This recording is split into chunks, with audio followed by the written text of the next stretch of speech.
주님의 사랑과 은혜는 온 세상을 향하고 있습니다.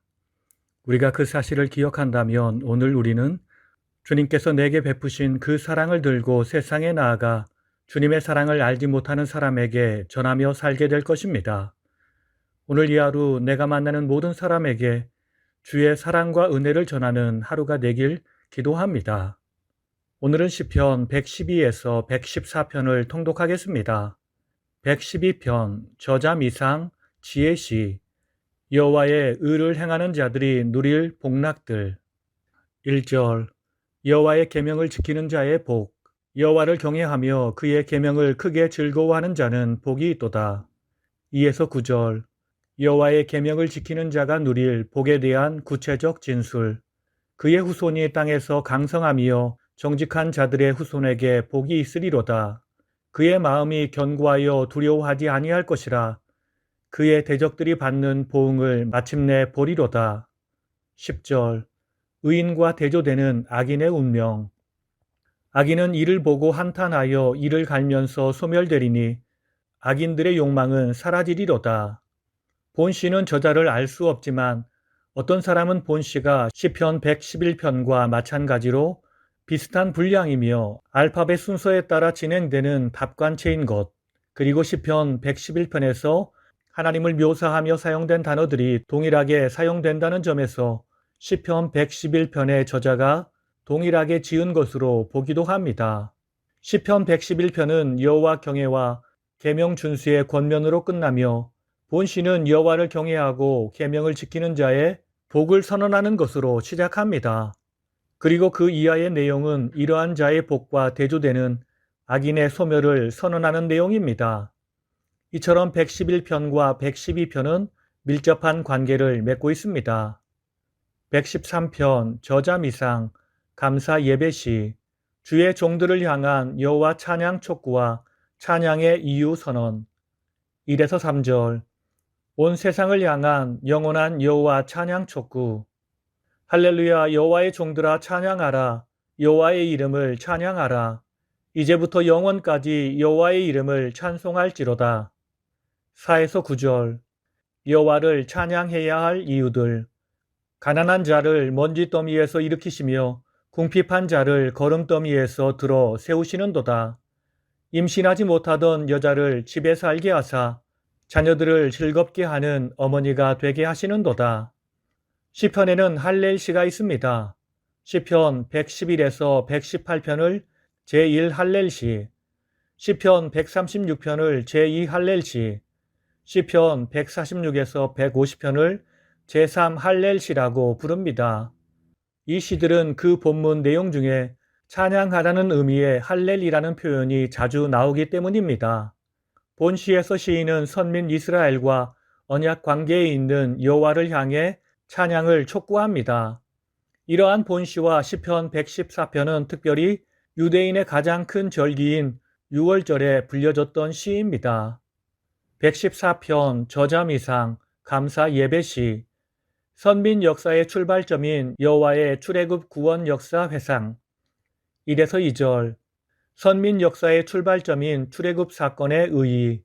이스라엘이 애굽에서 나오며 야곱의 집안이 언어가 다른 민족에게서 나올 때에 유다는 여호와의 성소가 되고 이스라엘은 그의 영토가 되었도다. 3에서 8절 출애굽 사건 과정에 있었던 여호와의 대표적 구원 역사의 회상. 바다가 보고 도망하며 요단은 물러갔으니 산들은 순양들 같이 뛰놀며 작은 산들은 어린 양들 같이 뛰었도다. 그가 반석을 쳐서 못물이 되게 하시며 차돌로 샘물이 되게 하셨도다.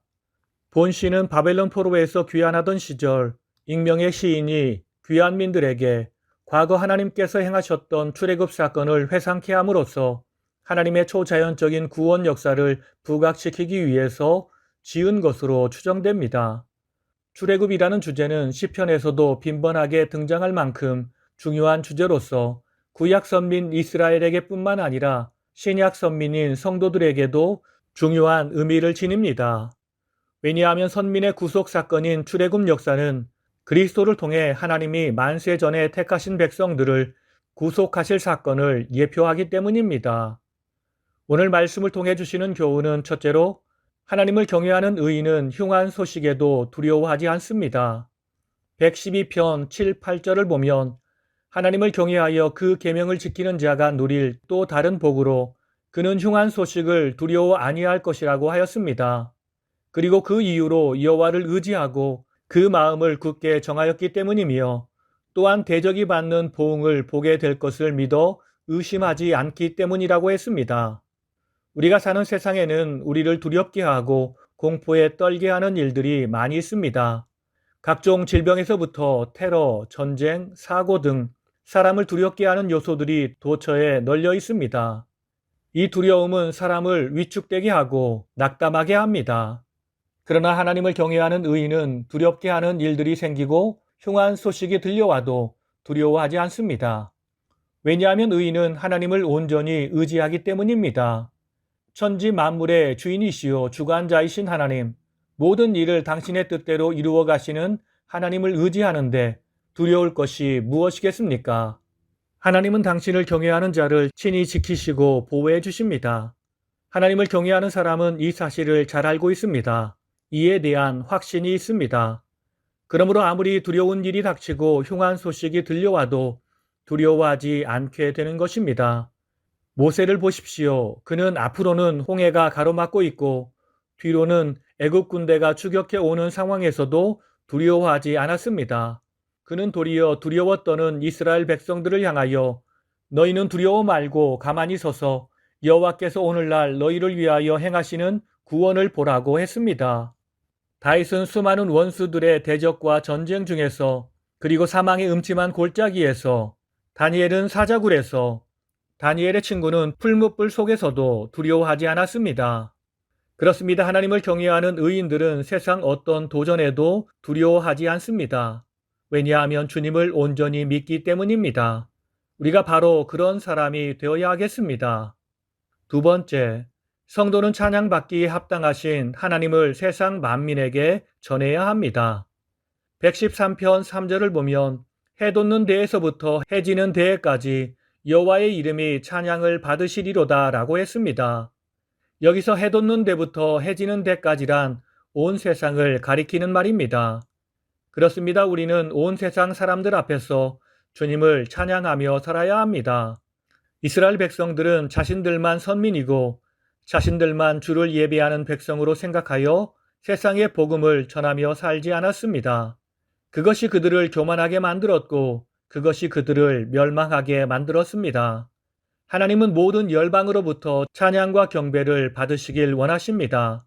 왜냐하면 하나님이 모든 사람을 사랑하시며 그들에게 크신 사랑과 축복을 베풀고 계시기 때문입니다. 주님은 이 세상 모든 사람이 주님의 그런 사랑을 알고 주님의 사랑 안에 거하며 주님을 찬양하고 예배하는 삶을 살길 원하십니다. 그러므로 우리는 이 기쁨의 소식, 곧 복음을 들고 세상으로 나아가야 합니다. 땅끝까지 복음을 들고 나아가서 그들에게 생명의 복음, 기쁨의 복음을 전하며 살아야 합니다. 오늘 이 하루 세상이 우리에게 주는 환난과 어려움으로 인해 두려워 떠는 것이 아니라 나와 함께 하시어 나를 도우시고 인도해 주시는 하나님의 능력을 온전히 믿고 세상에 나아가 그분의 사랑과 복음의 소식을 전하며 살아 그 소식을 듣는 모든 자도 행복해지는 복된 하루가 되길 예수님의 이름으로 축원합니다. 다 함께 기도하시겠습니다. 우리가 상상할 수 없는 크신 은혜와 사랑으로 우리의 삶에 부으시는 주님, 우리가 그런 주님의 사랑을 확신하며 살길 원합니다. 세상이 우리에게 주는 환난으로 인해 넘어지지 않길 원합니다. 주여 나를 강하게 붙들어 주시옵소서. 오늘 이 하루 주님께서 내게 주신 은혜와 사랑을 가지고 내 곁에 가까운 사람을 찾아가 주의 복음을 전하며 살길 원합니다. 그래서 나와 함께한 모든 사람도 주의 은혜와 사랑을 누리는 복된 하루가 되게 하옵소서. 주여 붙들어 주시옵소서. 온 세상을 진실로 사랑하시는 예수님의 이름으로 기도드립니다. 아멘.